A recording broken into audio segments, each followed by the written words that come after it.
ઓમ ગણેશ હર હર મહાદેવ। 26 જૂનથી આપણો જે અમાવસ્યાંત અષાઢ મહિનાની શરૂઆત થાય છે, જે પૂર્ણ થવાનું છે 24 જુલાઈ ગુરુવાર। શરૂ પણ ગુરુવારથી થાય છે અને પૂર્ણ પણ ગુરુવારે થાય છે, એટલે શુભ દિવસથી આરંભ ને શુભ દિવસથી આ મહિનાનું પૂર્ણમ અથવા તો આપણે કહીએ કે અંત થશે।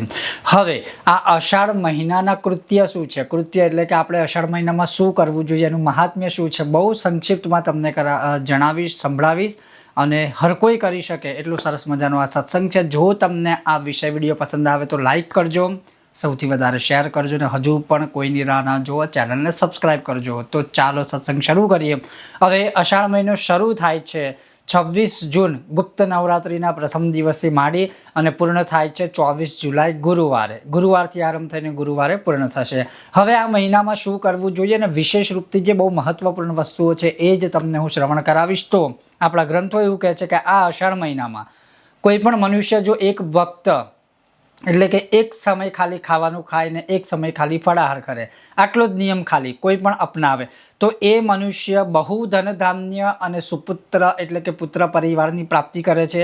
જે કોઈ મનુષ્ય એક સમય આ મહિનામાં ખાવાનું ખાય, એક સમય ખાલી ફળાહાર કરે તો એવા વ્યક્તિ ધન સંપત્તિને પ્રાપ્ત કરે છે, સંતતિઓને પ્રાપ્ત કરે છે, પરિવારની વૃદ્ધિ થાય છે અને વૈજ્ઞાનિક રીતે જોવા જઈએ તો એનું શરીર બહુ જ સ્વસ્થ રહે છે।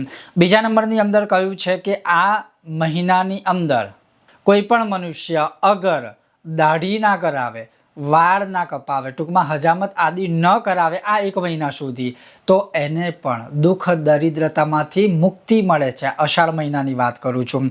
એના પછી કહ્યું કે આ અષાઢ મહિનાની અંદર કોઈ પણ મનુષ્ય અન્નનું દાન કરે કે જળનું દાન કરે, મીઠાનું દાન કરે, પગરખાનું દાન કરે, છત્રીનું દાન કરે અને આમળાનું દાન કરે તો ભગવાન વામન એ મનુષ્ય ઉપર પ્રસન્ન થાય છે। એટલે કે વામન અને ભગવાન વિષ્ણુનું સ્વરૂપ છે, તો વિષ્ણુ ભગવાન પ્રસન્ન થાય અને એને સ્થિર લક્ષ્મી આદિની પ્રાપ્તિ થાય છે।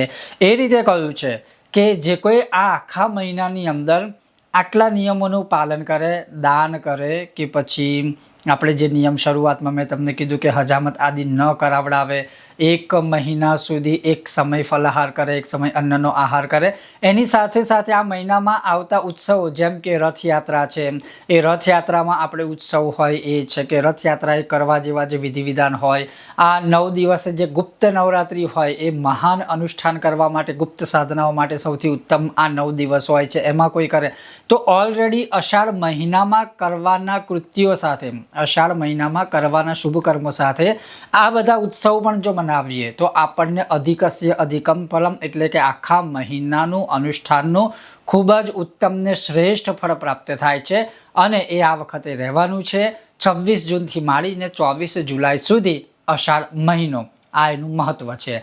ખૂબ જ જલ્દી મળીશું નવા વિષયના વિડીયો સાથે, ત્યાં સુધી તમે જોતા રહો ચાલો સત્સંગ કરીએ મારી સાથે। ઓમ ગણેશ હર હર મહાદેવ। ભારત માતાની જય।